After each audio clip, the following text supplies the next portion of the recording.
सो बेटा आज हम टॉपिक करेंगे, कल से जो टॉपिक चल रहा है उसी को कंटिन्यू हम करेंगे। ओके, तो हम कल कर रहे थे हाइपर कॉन्जुगेशन। तो अभी मैंने आपको क्लास में करवाया हाइपर कॉन्जुगेशन फ्री रेडिकल में और एल्कीन में। तो पहले मैं आपको करवा देती हूँ हाइपर कॉन्जुगेशन कार्ब एनायन में, और देन हम हाइपर कॉन्जुगेशन इन एल्कीन और फ्री रेडिकल, ये टॉपिक और कंटिन्यू करके इस टॉपिक को आज कंप्लीट कर देते हैं। ओके, तो देखिए बेटा ध्यान से, हाइपर कॉन्जुगेशन इन, तो टॉपिक हम करेंगे हाइपर कॉन्जुगेशन इन कार्ब एनायन। हाइपर कॉन्जुगेशन इन कार्ब एनायन, तो ये मैंने आपको कल भी बताया था, जो कार्ब एनायन होता है इसमें हाइपर कॉन्जुगेशन रेयरली ऑब्जर्व होती है। कार्ब एनायन में हाइपर कॉन्जुगेशन बहुत ही रेयर होती है, रेयरली ऑब्जर्व होती है। इसकी वजह क्या है? इसका रीजन ये है बेटा, आपको ये तो पता है ना, कार्ब एनायन क्या होता है? जब कार्बन एटम पे 8 इलेक्ट्रॉन हो, जब कार्बन एटम पे 8 इलेक्ट्रॉन हो और साथ में नेगेटिव चार्ज भी हो, तो उस चीज को हम बोलते हैं कार्ब एनायन। उसे हम क्या बोलते हैं? कार्ब एनायन बोलते हैं। फॉर एग्जाम्पल मान लो मैंने ये लिया, for example CH3 CH2 negative, CH3 CH2 negative, तो ये कार्ब एनायन है। इसका नाम हो गया इथाइल कार्ब एनायन। इसका नाम क्या हो गया?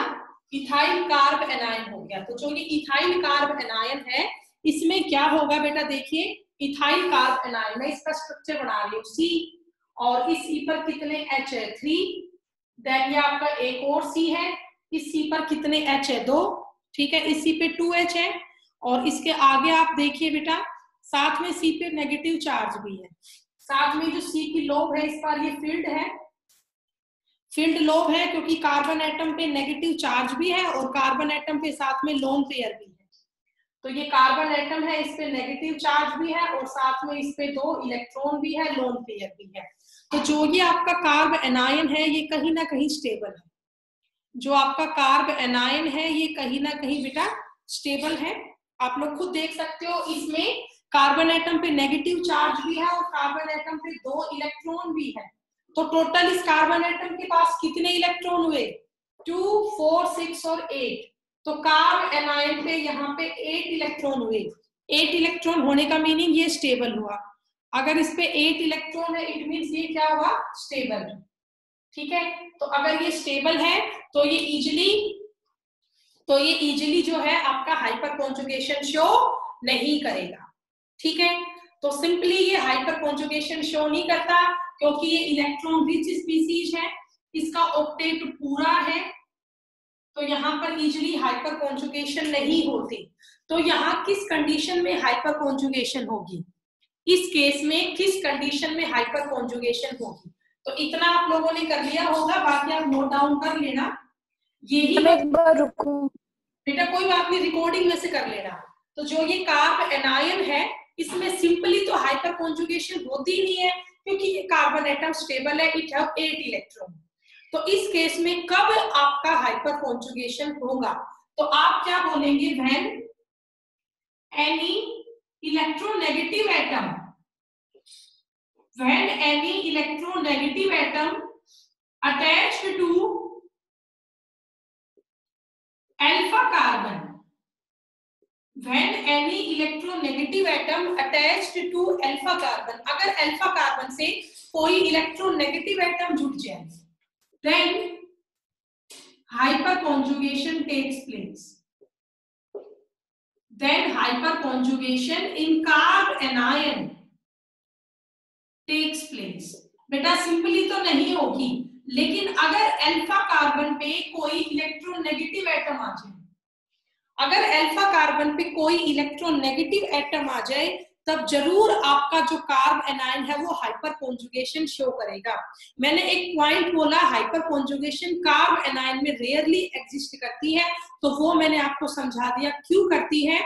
क्योंकि जो कार्ब एनायन है, इसमें कार्बन पे जिसपे नेगेटिव चार्ज है वो स्टेबल है, इट हैव 8 इलेक्ट्रॉन। ठीक है, लेकिन अगर उस कार्ब एनायन के अल्फा कार्बन पे कोई इलेक्ट्रोन नेगेटिव एटम आके जुड़ जाता है, तो उस कंडीशन में वो हाइपर कॉन्जुगेशन शो कर सकता है।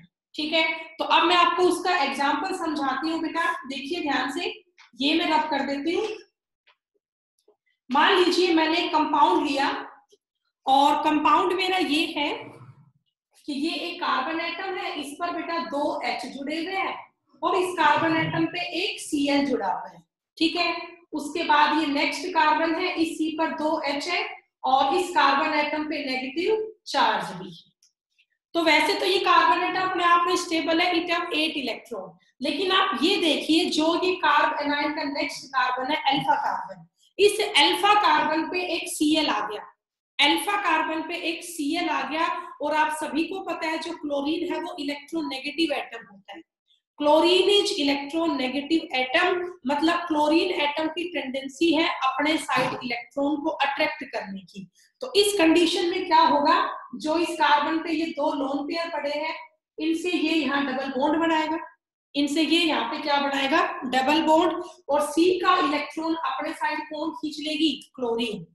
ठीक है, तो अब आप देखिए इससे आपका क्या स्ट्रक्चर बनेगा। यहाँ पर ये C, इस C पर अभी मैंने 2 H ही दिखाए हैं, ये बॉन्ड हो गया डबल, इस C पर भी 2 ही H है। अब इस C का नेगेटिव चार्ज खत्म, क्योंकि इस कार्बन पे नेगेटिव चार्ज 2 इलेक्ट्रॉन की वजह से था, ये 2 इलेक्ट्रॉन यहाँ बॉन्ड बना चुके हैं, C और Cl के ये बीच बॉन्ड टूट गया और अब यहाँ पर सिर्फ Cl बच गया और इस Cl पे चार्ज कैसा आ गया, नेगेटिव। इस Cl पे चार्ज कैसा आ गया, नेगेटिव आ गया। और कार्बन की जो ये लोब पहले भरी हुई थी ना, अब वो लोब बेटा वैकेंट होगी, मैं यहाँ दिखा देती हूँ अलग से। ये ऐसे है, अभी C पे 2H है, ठीक है, और जो कार्बन की लोब मैंने पहले वाले स्ट्रक्चर भरी हुई बनाई थी ना, 2 इलेक्ट्रॉन दिखाए थे, अब ये 2 इलेक्ट्रॉन तो यहाँ बॉन्ड बना गए, तो अब इस कार्बन के पास वैकेंट क्या आ गया, p ऑर्बिटल। अब इस कार्बन के पास वैकेंट क्या आ गया, p ऑर्बिटल। तो इस कार्बन का ये वैकेंट p ऑर्बिटल और इस Cl का ये नेगेटिव चार्ज, तो इन दोनों के बीच में सिग्मा और p रेजोनेंस हो जाएगा, मतलब सिग्मा और p हाइपर कॉन्जुगेशन हो जाएगी।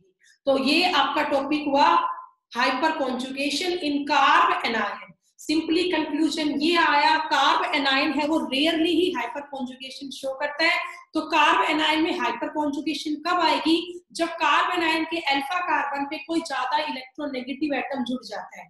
वो इलेक्ट्रोनेगेटिव एटम क्या करेगा, अपने साइड इलेक्ट्रॉन को खींचेगा, तो उसकी वजह से जो कार्ब एनायन का vacant fully filled p orbital था, उसके 2 इलेक्ट्रॉन से यहाँ डबल बॉन्ड आ गया और कार्बन का ये p ऑर्बिटल है वो वैकेंट हो गया। कार्बन का p ऑर्बिटल वैकेंट होने से यहाँ पे सिग्मा और p कॉन्जुगेशन हो जाएगी। तो ये आपका टॉपिक हुआ हाइपर कॉन्जुगेशन इन कार्ब एनायन। कर लोगे? हाँ बेटा, आ गया समझ में, बताओ, बोलिए। Yes ma'am. ओके, तो अब बेटा मैंने आपको आज फर्स्ट लेक्चर में पढ़ाया और जो कल मैंने लास्ट लेक्चर में पढ़ाया था ना, हाइपर कॉन्जुगेशन फ्री रेडिकल में और एल्कीन में, उसकी वीडियो और बना देती हूँ, पूरा कर देती हूँ उस टॉपिक को। ये आपको नया पढ़ाया, आपको समझ में आ गया होगा। किसी को कोई डाउट है तो मुझे बताइए, बोलो, इसमें किसी को कोई डाउट है? मैम इसके कितने स्ट्रक्चर बनेंगे हाइपर कॉन्जुगेटिव? इसमें एक ही बनेगा, इसमें बेटा एक ही बनेगा, क्योंकि इसमें हम अल्फा H नहीं देखते। Carb anion simply hyper conjugation करता ही नहीं है। ये हाइपर कॉन्जुगेशन भी क्यों हुई, क्योंकि यहाँ पे क्लोरीन जुड़ गया था, क्लोरीन इज इलेक्ट्रोनेगेटिव एटम। हाँ, अगर मैं यहाँ H की जगह Cl ही लगा दूं ना तो 2 बन जाएंगे, यहाँ एक और लगा दूंगी तो 3 बन जाएंगे, लेकिन फिलहाल इसमें एक ही हाइपर कॉन्जुगेटिव स्ट्रक्चर बनेगा। इसमें सिंपली कंडीशन में बनती नहीं है बेटा कॉन्जुगेशन, क्योंकि ये कार्बन एटम पहले स्टेबल होता है, इसमें 8 इलेक्ट्रॉन होते हैं। तो अगर अल्फा कार्बन पे इलेक्ट्रोनेगेटिव एटम आ गया तभी इसमें हाइपर कॉन्जुगेशन होगी, अदरवाइज नहीं होगी। समझ गए बेटा? Okay ma'am. ओके बेटा, वॉइस आपको सुनाई दे रहा है बेटा, समझ में आ रहा है? हाँ जी, आवाज नहीं आई मेरे पास तुम्हारी। तो चलिए अब मैं इस टॉपिक को पूरा कर देती हूँ। अब मैं यहाँ पे करवा रही हूँ हाइपर कॉन्जुगेशन इन एल्कीन। अगर आप लोगों ने नोट्स बना लिए थे तो ठीक है, अदरवाइज नोट्स आप बना लेना। हाइपर कॉन्जुगेशन इन एल्कीन, ठीक है, आपको पता है एल्कीन में हाइपर कॉन्जुगेशन कैसे होती है, देखिए ध्यान से। सबसे पहला कंपाउंड मान लीजिए मैंने ये लिया CH3 CH double bond CH2, ये प्रोपीन है। तो सबसे पहले आपको ये देखना है कि जो ये एल्कीन है इसमें कितने अल्फा हाइड्रोजन, इस एल्कीन में कितने अल्फा हाइड्रोजन है। तो ये कार्बन डबल बॉन्डेड है और ये कार्बन डबल बॉन्डेड है। इसका नेक्स्ट कार्बन होता है अल्फा कार्बन। तो इस अल्फा कार्बन पे कितनी हाइड्रोजन है, 3। तो इस कंपाउंड में 3 अल्फा हाइड्रोजन है। और आप लोगों को पता है अगर 3 अल्फा हाइड्रोजन है तो इसके 3 ही क्या बनेंगे, हाइपर कॉन्जुगेटिव स्ट्रक्चर बनेंगे। अगर इसमें 3 अल्फा हाइड्रोजन है तो इसके 3 ही हाइपर कॉन्जुगेटिव स्ट्रक्चर बनेंगे। ठीक है, तो अब इसका हम करते हैं कि हाइपर कॉन्जुगेटिव स्ट्रक्चर बनेगा क्या। तो फर्स्ट मैं बना रही हूँ बेटा, मैंने क्या किया, जो ये C और H के बीच का सिंगल बॉन्ड है, ओके, मैंने इस सिंगल बॉन्ड को यहां से यहां ट्रांसफर कर दिया। तो ये कार्बन इस इलेक्ट्रॉन को यहां दे दिया। तो बेटा पहला स्ट्रक्चर क्या बना, मैं यहां बना रही हूँ, देखो C, इस C पर अब 2H बचे, यहां से इस H पे चार्ज कैसा आ गया, पॉजिटिव, ये बॉन्ड हट गया, ये बॉन्ड डबल हो गया, ये CH, ये बॉन्ड सिंगल हो गया CH2, और इस C पे चार्ज आ गया नेगेटिव। जब मैं आपको फर्स्ट लेक्चर में ये समझा चुकी हूँ तो मेरे ख्याल से आप लोग समझ गए होंगे। अब इसका सेकंड स्ट्रक्चर बनाओ। तो अभी तो इस H ने अपना इलेक्ट्रॉन दिया, मैंने सेकंड कंडीशन में क्या किया, इस H का इलेक्ट्रॉन दे दिया, इस पे पॉजिटिव चार्ज आ गया, डबल बॉन्ड CH और CH2 नेगेटिव। और बताओ बेटा थर्ड स्ट्रक्चर में क्या करोगे, ये वाली H अपना बॉन्ड देगी तो C, ये 2H एज इट इज है, और इस H पे चार्ज कैसा बच गया, पॉजिटिव, फिर डबल बॉन्ड CH, तो थोड़ा सा एडजस्ट कर लेना, या ये CH2 नेगेटिव, आप लोग खुद भी बना सकते हैं। तो इस एल्कीन में टोटल 3 अल्फा हाइड्रोजन थी, तो 3 ही इसके बनेंगे हाइपर कॉन्जुगेटिव स्ट्रक्चर। बेटा थोड़ा सा फास्ट करवाऊंगी क्योंकि टॉपिक में आपको पहले ही पढ़ा चुकी हूँ। ठीक है, चलिए अब इसके बाद नेक्स्ट हम करते हैं, नेक्स्ट हम इसका सिग्निफिकेंस कर लेते हैं। क्या सिग्निफिकेंस है हाइपर कॉन्जुगेशन का, तो हाइपर कॉन्जुगेशन का सिग्निफिकेंस है मोर नंबर ऑफ अल्फा हाइड्रोजन, जितनी ज्यादा अल्फा हाइड्रोजन होगी उतनी ज्यादा वहां पे क्या होगा, more will be hyper conjugation, उतनी ज्यादा वहां पे हाइपर कॉन्जुगेशन होगी, and greater will be stability, greater will be stability, उतनी ही स्टेबिलिटी ज्यादा होगी। ठीक है, तो अब इसके बेस पे आप क्वेश्चन कर सकते हो। तो क्वेश्चन मैं आपको यहां करवा देती हूँ, और वो क्वेश्चन हमारा ये है, हाइपर कॉन्जुगेशन ही हम कर रहे हैं। कुछ एक एल्कीन हम यहाँ पे लेंगे। फर्स्ट एल्कीन मैंने ये ली बेटा C double bond C, CH3 CH3 CH3 CH3। इसका नाम अगर मैं लिखूं, नंबरिंग करो 1 2 3 4, इसका नेम होगा 2,3 डाइमिथाइल ब्यूट 2ईन, 2,3 डाइमिथाइल ब्यूट 2ईन। अब आप इसमें ये बताएं कितने अल्फा कार्बन है, तो ये अल्फा कार्बन है, ये अल्फा कार्बन है, ये अल्फा कार्बन है और ये अल्फा कार्बन है। डबल बॉन्ड वाले कार्बन से नेक्स्ट कार्बन अल्फा कार्बन होता है। तो टोटल यहाँ पे 12 अल्फा हाइड्रोजन है। अगर 12 अल्फा हाइड्रोजन है तो 12 ही यहाँ पर क्या होंगे, हाइपर कॉन्जुगेटिव स्ट्रक्चर होंगे। अगर यहाँ पे 12 अल्फा हाइड्रोजन है तो 12 ही यहाँ पे क्या होंगे, हाइपर कॉन्जुगेटिव स्ट्रक्चर होंगे, जो आप लोग खुद से बना सकते हैं कि इसके 12 स्ट्रक्चर कैसे बनेंगे। ठीक है, कर लोगे, चलिए करें अब आगे। सिग्निफिकेंस मैंने आपको इसका बता दिया है। अब मैं कुछ एक एल्कीन यहाँ पे लिखूंगी और उन एल्कीन को आपका स्टेबिलिटी ऑर्डर है ना वो आप अरेंज करेंगे। ठीक है, तो सबसे पहले एल्कीन मेरी है CH2 डबल बॉन्ड CH2, इसके बाद मेरी एल्कीन है CH3 double bond CH2, third मेरा ये है बेटा CH3 double bond CH2, fourth है ये CH3H double bond CH3H, fifth हमारा ये हो गया C डबल बॉन्ड C, यहाँ CH3 यहाँ CH3 यहाँ CH3 और यहाँ H, और लास्ट हमारा ये हो गया C डबल बॉन्ड C, और हर एक पोजीशन पे ही यहाँ पे CH3। तो सबसे पहले आपको ये पता करना है किस कंपाउंड में कितनी अल्फा हाइड्रोजन है।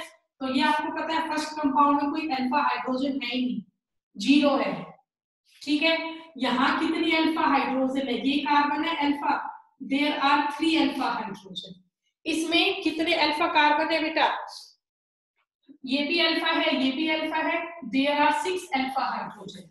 इसमें कितनी है बेटा, यहाँ भी 6 अल्फा हाइड्रोजन है। इसमें कितनी है, 3 अल्फा कार्बन है, देयर आर 9 अल्फा हाइड्रोजन, और इसमें 4 अल्फा कार्बन है, so there are 12 alpha hydrogen. ठीक है, तो अब आप बताओ, दो में 6 अल्फा हाइड्रोजन है, यहाँ भी और यहाँ भी। तो ये आपको पहले बताया, ये सिस फॉर्म होती है और ये ट्रांसफॉर्म होती है। तो ट्रांसफॉर्म की स्टेबिलिटी कहीं ना कहीं ज्यादा होती है as compared to cis form.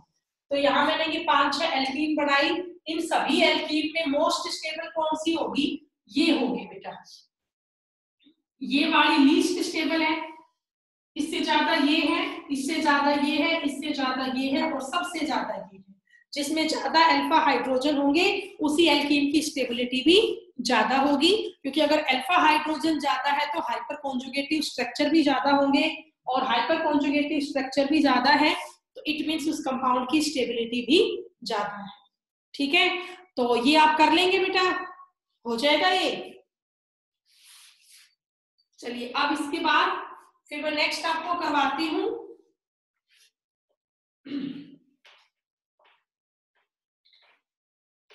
अगला कंपाउंड आपका ये है बेटा, ये आपका होमवर्क है, आप लोग खुद करेंगे। एक तो मैंने ये लिया,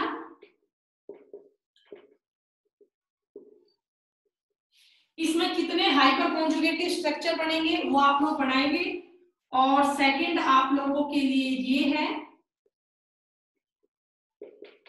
इसमें कितने हाइपर कॉन्जुगेटिव स्ट्रक्चर बनेंगे वो भी आप बनाएंगे। तो ये दोनों आपका होमवर्क है, आप लोग करेंगे इनको। इसमें आपको maximum number of hyper conjugative structure जितने भी इसके बनेंगे वो आपको बनाने हैं। ठीक है, तो ये आपका होमवर्क है, आप लोग खुद करेंगे। आपको कंसेप्ट मैंने सारा समझा दिया है। तो अब इसके बाद बस लास्ट में करवा देती हूँ hyper conjugation in free radical. Hyper conjugation in free radical एक एग्जांपल कराऊंगी, उसके बाद आप लोग खुद करेंगे। Hyper conjugation in free radical, और आप लोगों को मैंने समझा रखा है फ्री रेडिकल क्या होता है। जब भी किसी कार्बन एटम पे एक ओड इलेक्ट्रॉन हो तो उसको फ्री रेडिकल बोलते हैं। किसी भी एटम पे एक ओड इलेक्ट्रॉन होगा तो उसको फ्री रेडिकल हम लोग बोलते हैं। पहला एग्जांपल देखिए, मैं एग्जांपल ऐसा लेती हूँ, देखिए ध्यान से सब।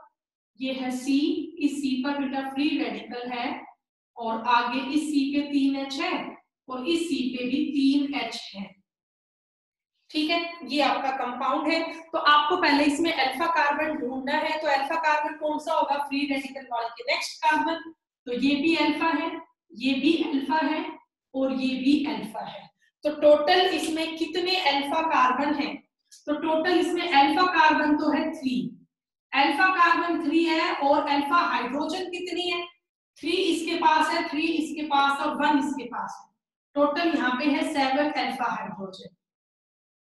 There are 7 alpha hydrogen. तो अगर 7 अल्फा हाइड्रोजन है तो इसमें 7 ही हाइपर कॉन्जुगेटिव स्ट्रक्चर बनेंगे। उनमें से मैं आपको 1 या 2 बना के दिखाती हूँ, बाकी आप लोग खुद करेंगे। ठीक है बेटा, ये C और H के बीच का सिंगल बॉन्ड है, सबका नंबर बारी बारी आएगा। इसमें होमोलाइटिक फ्यूजन होता है, एक इलेक्ट्रॉन इसके पास, एक इलेक्ट्रॉन इसके पास। तो देखिए बेटा, इसका पहला स्ट्रक्चर ये बना, ये C, इस C पर इधर CH3 है। बच्चों ये बॉन्ड कैसा हो गया, डबल CH2, और इस H पे एक क्या बच गया, फ्री रेडिकल। अगले में क्या हो जाएगा बताओ, इस H पे फ्री रेडिकल ले आओ, CH3 C डबल बॉन्ड, ये H जोड़ दो, इस H पे फ्री रेडिकल और ये H, और यहाँ पे ये है। थर्ड स्ट्रक्चर में क्या हो जाएगा बेटा, थर्ड में आप लोग कर सकते हो, अब की बार इस H का बॉन्ड शिफ्ट कर दो, यहाँ फ्री रेडिकल आ जाएगा। तो ये बन जाएगा CH3C, ये एल्कीन, यहाँ डबल बॉन्ड CH, और इस H पे क्या आ गया, फ्री रेडिकल। तो ये इसके 3 स्ट्रक्चर बन गए। चलो अब इसका 4th स्ट्रक्चर बनाओ। हाँ बेटा बना सकते हो, बोलो, बना लोगे बेटा ऐसे? तो टोटल यहाँ पे 7 स्ट्रक्चर बनेंगे क्योंकि इसमें 7 अल्फा हाइड्रोजन है। ठीक है, तो ऐसे आपको फ्री रेडिकल में हाइपर कॉन्जुगेशन करनी है। तो भाई इसी के साथ बेटा आपका ये टॉपिक भी पूरा हुआ, हाइपर कॉन्जुगेशन का भी। मतलब मैंने आपको टॉपिक पूरा करवा दिया है electron displacement in covalent bond का। 4 तरीके करवाए, inductive effect, electromagnetic effect, resonance effect और हाइपर कॉन्जुगेशन। ओके, ये चारों आप लोग कर लें, फिर इसके बाद हम कल नया टॉपिक शुरू करेंगे। और कल का हमारा जो टॉपिक होगा that is about the intermediate. वो टॉपिक हम करेंगे इंटरमीडिएट का। ठीक है, तो यहां तक का आप लोग कर ले बेटा।